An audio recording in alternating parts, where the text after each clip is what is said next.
با نام خدای یکتا. سلام، من حکیمی هستم از فرانسه. خوش آمدید به برنامه نوبتی ما. خدا کنه در هر گوشه دنیا باشید. پیش از همه صحت و سلامت و از دور از تشویش‌های روزگار. عزیزانی که تازه با کانال ما آشنا شدید، لطفاً کانال ما را سابسکرایب کنید و به کانال ما ابونه شوید و زنگوله دایمی را برای همیشه روشن بسازید تا که بیننده برنامه‌های آینده ما نیز گردید.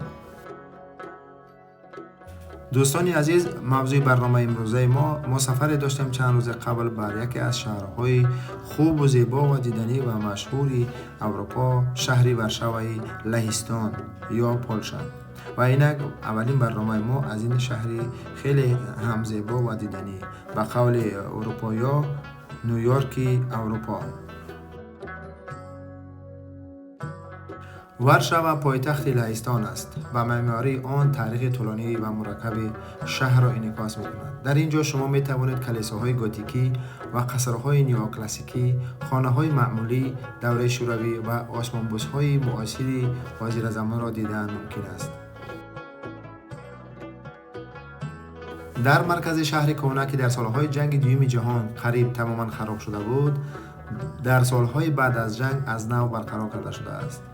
در میدان این شهر میدانی بازار واقع است. آن را بناهای رنگی پستلی و کافه‌های تابستانه بیرونی احاطه کردند. در مرکز میدان هیکل یادگاری سیرین ورشاوا رمز شهر گذاشته شده است. تاریخ پیدا شدن شهر ورشاوای لهستان به سال 1300 میلادی راست می‌آید و مساحتش 517 کیلومتر کوادراتی و اهالیش باشد 1,800,000 و با ناحیه‌های اطرافش به 3,100,000 برابر است و دارای 18 ناحیه می باشد. شهر ورشاوا مرکزی مهم علمی، فرهنگی، سیاسی و اقتصادی لهستان می باشد. در اینجا شتابی از جمله پرزیدنتی ریسپوبلیکای پولشا، سیم و سنات، سویت وزیران و بانک ملی پولشا مستقر شده است. ورشاوا اینچنین مکانی اگنتی فرانتکس می باشد که برای امنیت سرحدهای خارجی اتحاد اروپا مسئول است و دفتر انستیتوت‌های دموکراسی و حقوق بشر روزنامه صحه محض در همین شهر جایگیر شده است. نام شهر در حجت‌ها در عصر 14 همچون شهر با نام ورشاوا نامگذاری شده است و از عصر 15 این جانب باشد با نام شهری ورشاوا تبدیل داده شد. شهر ورشاوا در دو طرف دریای ویسلا واقع بوده، قطع ساحل آن اندکی طول کشیده است. داخل شهر 28 کیلومتر دریا موجود است. پهنایی دریا در بعضی جا به 600 متر و در بعضی جا به 1000 متر برابر است. تاریخ بناهای بلندشانه در ورشاوا از ابتدای عصر 20 آغاز می‌گردد. در سالهای 1952 میلادی و 1955 میلادی قصر مدنیت یا قصر فرهنگ و علم ساخته شد که بلندترین بنای ورشاوا و پولشا میباشد. بناهای بلندشانه معاصر از قبیل اینتراکا و بنای الکتریم در سالهای 1972 میلادی ساخته شدند. در ورشاوا قریب 60 بنا بلندیش از 65 متر زیاد، 24 بنا از 100 متر بلندیش به بالا و 11 بنای آسمانخراش زیاده از 150 متر موجود است. بلندترین بنایی که 237 متر می باشد با شپیرش قصر مدنیت یا قصر فرهنگ و علم می باشد. دو جای بعدی را از روی بلندی ها آنها ورشاوا سپیر 220 متر و مناره سودای ورشاوا 208 متر می باشد.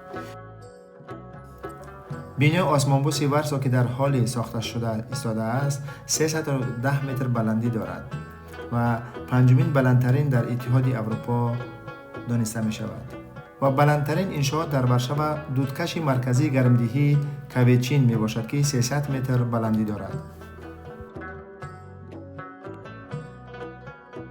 مرکز تاریخی ورشاوا سال 1980 میلادی به فهرست میراثی عمومی جهانی یونسکو وارد کرده شده است، اما با فهرست یادگاری‌ها از جمله نقشه‌های شهرها، کمپلکس‌های بناکاری، اثرهای معماری و ساختمان، کارهای ساختمانی مدافعوی، انشاءات تکنیکی، قبرستان‌ها، باغ‌ها و یادگاری‌های آرکئولوژی در سال 2006 میلادی باشد در فهرست یادگاری‌های غیر منقول تقریباً 1300 ابیکت از منطقه وارشاوا موجود است.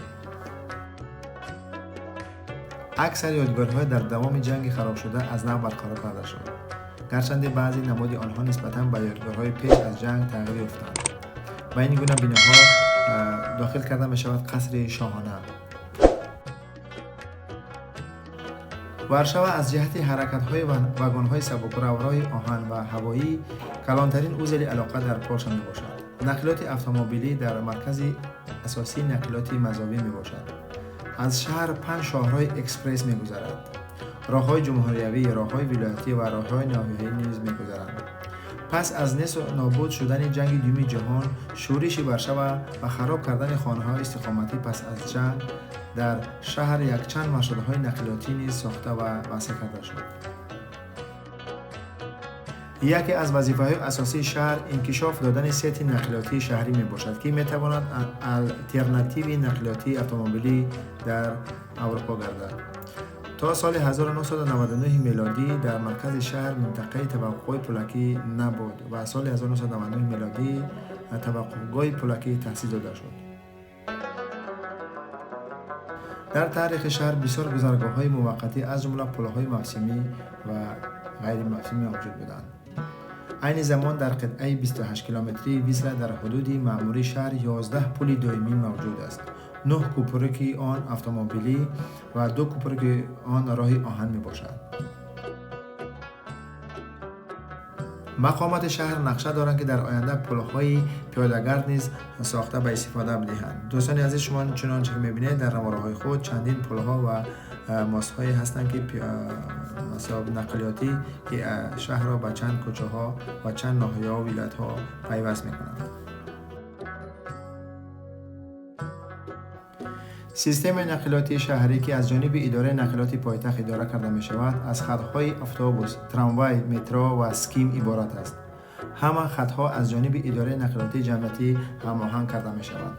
چیپته ها دارای رخ مگنیتی می باشند و کارت شهری وارشاوا که سال 2001 میلادی جاری شده است حقوق سفر کردن را به این نقلیات های جمعیتی می دهند.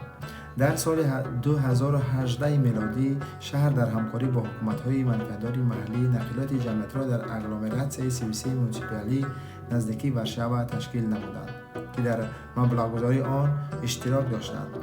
در شهر این چنین شرکت‌های دیگری راه آهن موجودند که در دایره چیپته‌های مشترک ZTM، KM و KD راه آهن وارشاوا کالج مازوویتسکی همکاری می‌کنند. در سال 2019 میلادی تقریباً 1 میلیارد و 200 میلیون نفر مسافر از نقلیات‌های جمعیتی شهر وارشاوا استفاده کردند.